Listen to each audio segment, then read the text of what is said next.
నేను మీకు మధ్యలో ఎప్పుడు బోర్ కొట్టిస్తే సార్ మీరు మాట్లాడేది నాకు నచ్చలేని చేయలేవటండి, నేను వెళ్ళిపోతా. ఇప్పుడు కదనా స్టార్ట్ చేసిన, నేను మాట్లాడేది మీకు బోర్ కొడుతుంది, బోర్ కొట్టించిన వాళ్ళతో మాట్లాడితే వేస్ట్. సార్ నేను మాట్లాడేది మీకు ఇష్టం లేనప్పుడు నేను మాట్లాడినా వేస్టే, అవునా కదా? సో కొంచెం ఒక 15 నిమిషాలకు టైం ఇవ్వండి. నేను మాట్లాడేది మీకు ఉపయోగపడుతుంది అనుకుంటే 15 నిమిషాల కంటే ముందు వెళ్దాం, లేదంటే 15th మినిట్ నేనే క్లోజ్ చేస్తాను మిమ్మల్ని చూసి. రెడీయా?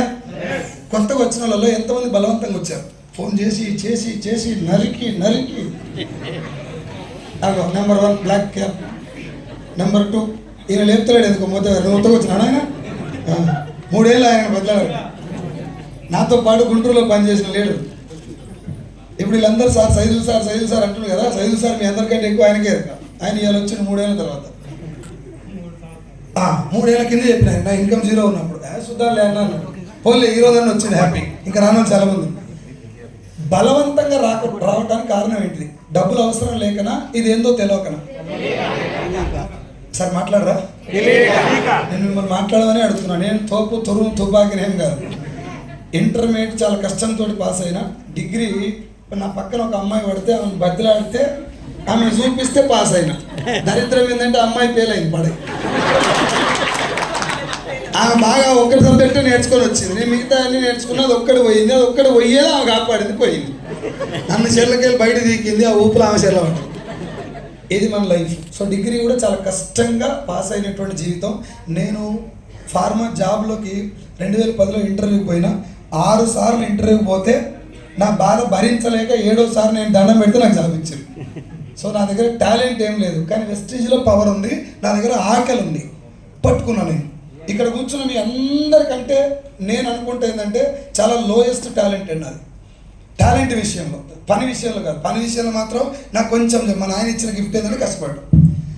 ఆ దృష్టితో మీకు ఏం చెప్తున్నా అంటే జర్ర ఇటువైపు వినండి. నేను మాట్లాడే మాటల్లో సార్ ఇది రాంగ్ అని మీకు అనిపిస్తే మీరు స్ట్రైట్ ఫార్వర్డ్ క్వశ్చన్ ఇచ్చినాం. ఈ బిజినెస్ను 1920లో మొదలైనటువంటి కాన్సెప్ట్ను 104 సంవత్సరాలు నిండేటువంటి కాన్సెప్ట్ను జనాలు యాక్సెప్ట్ చేయకపోవడానికి కొన్ని కారణాలు ఉన్నాయి. అవి ఏంటివంటే ఇలాంటి కొన్ని బిజినెస్లు వచ్చి జనాలు ముంచేసిపోయినాయి. Yes or no? అవి గుంటూరులో కూడా ఉన్నాయి. నువ్వు ఇన్ని కట్టు, ఈ కింద ఇద్దరిని కట్టించేసి ఇంకో ఇద్దరిని కట్టినావు అంటే నీకు బిల్డింగ్ వస్తుంది, కార్ వస్తుంది, వీటి గురించి చెప్పారు తప్ప సార్ డబ్బు సంపాదిస్తే గ్రేటా, చేసే పని గొప్పదైతే డబ్బు గ్రేటా? మన తెలుగు భాషలో చెప్తాను ఎగ్జాంపుల్. నేను 2 కోట్లు పెట్టి ఇల్లు కట్టిన గ్రేటా కదా? మాట్లాడాలి. ఏమన్నా నేను ఇల్లు కట్టడానికి ఇంట్రెస్ట్ లేదా? నీకే నేను ఇల్లు కట్టడం మీకు ఇష్టం లేదా? ఇష్టమే లేదా? సో 2 కోట్లు పెట్టి ఇల్లు కడితే గ్రేటా కదా? ఏం చేసి కట్టినాను మీరు అడగలే, నేను చెప్పలే. కానీ నేను చేసి కట్టింది ఏంటంటే గంజాయి అమ్మి కట్టినా. Wrong. Yes or no? So ఇక్కడ డబ్బు రావటం గ్రేట్ కాదు, ఏం చేస్తే ఆ డబ్బు వస్తుందో ఆ పని గొప్పదైతే Vestige great. Yes or no? ఇప్పుడు చాలా మందికి ఆ పని తెలియక వెస్టీజ్లో డబ్బులు చూసి వస్తున్నారు. గవర్నమెంట్కి ఇల్లు వచ్చింది, లేకపోతే ఎంఎస్ఆర్ గారి కార్ వచ్చింది, ఇంకో చాలా మంది కార్లు వచ్చినాయి, వాళ్ళు వచ్చినాయి కాబట్టి నాకు కూడా వస్తాయని వస్తున్నారు. నేనేమంటానంటే వాళ్ళకి వచ్చినాయి, ఏం చేస్తే వచ్చినాయో తెలుసుకున్నాక నీకు వస్తుందని అనిపిస్తే నువ్వు రా. కొద్ది రోజులు జర్నీ చేసి ఆపుతాలు కూడా ఓన్లీ ఈ కారణంతో ఏం పాడు నాకు వస్తూ రాదు, వీళ్ళందరూ నక్కదోకం దొక్కిన కాబట్టి వీళ్ళకి వచ్చింది, నాకే వచ్చి పడద్దని ఫిక్స్ అయిపోతున్నారు. ఈ రోజు జాయిన్ అయిన కూడా ఎంఎస్ఆర్ దాటి వెళ్ళిపోవచ్చు. అలాంటి బిజినెస్ ప్లాన్ ఇది. నేను ఎంఎస్ఆర్ తక్కువ చేస్తలే, అంత కెపాసిటీ ఈ బిజినెస్లో ఉంది. నీకు సార్ కంటే ఎక్కువ ఆకలి ఉంటే, సార్ కంటే ఎక్కువ కష్టపడితే ఆయన కూడా దాటి వెళ్ళిపోవచ్చు. చైన్ సిస్టమ్ కాదు ఇది, మనీ సర్క్యులేషన్ స్కీమ్ కాదు. ఇవి తెలుసుకోవడానికి జనాలు ఇష్టపడతలేదు. మీటింగ్కి రారంటే ఖాళీగా ఉన్నప్పుడు ఫోన్ చేస్తాం, నాకు ఖాళీగా ఉన్నప్పుడు చెప్తలే నేను వస్తా. ఏం చేస్తారు ఇంటికాడంటే పైసలు లేవు సార్, పని చేస్తున్నా. పైసలు లేవు కాబట్టి వీడికి రారా అయ్యా. టైం లేదు సార్. ఎందుకు టైం లేదు? భార్య పిల్లలకు టైం ఇవ్వకుండా ఎందుకు పొడుస్తున్నావు అంతగానో అంటే జాబ్లో బిజీ. పైసలు లేవు, టైం లేదు, ఇంకెందుకు బతికి భూమి మీద? రెండిట్లో ఏదైనా ఉండాలి కదా సార్. డబ్బన్నా ఉండాలా? సరే డబ్బు లేదు, టైం అన్నా ఉండాలి. అవి లేవు, ఇవి లేవు, ఎప్పటిదాకా లేవు, చచ్చిపోయిందాక. ఒక 5 రోజులు బయటకు పోతే ఫ్యామిలీకి 5,000 ఇచ్చిపోతారు, 10 రోజులు బయటకు పోతే 10,000, నెల రోజులు బయటకు పోతే 20,000 ఇచ్చేసిపోతారు. Yes or no? మొత్తానికి లేకుండా పోతే ఎంత ఇచ్చిపోతారు? Mister Saidul I'm coming, you have to pack your bags అని వస్తుంది ఏమైనా మెసేజ్. ఇప్పుడు ఇడికెళ్ళి పిలిస్తే ఎమ్మడే వెళ్ళాలా, జర ఆగు మేకప్ వేసుకొని వస్తా అంటారు. Yes please wait got outside, I make my eyebrows and come అని చెప్తారు. లేదు కదా, ఎప్పుడు పిలిస్తే అప్పుడు వీకాలే. Yes or no? సో మనకు ఇలాంటి అవకాశాలు కొన్ని లక్షలు ఉన్నాయి భారతదేశంలో.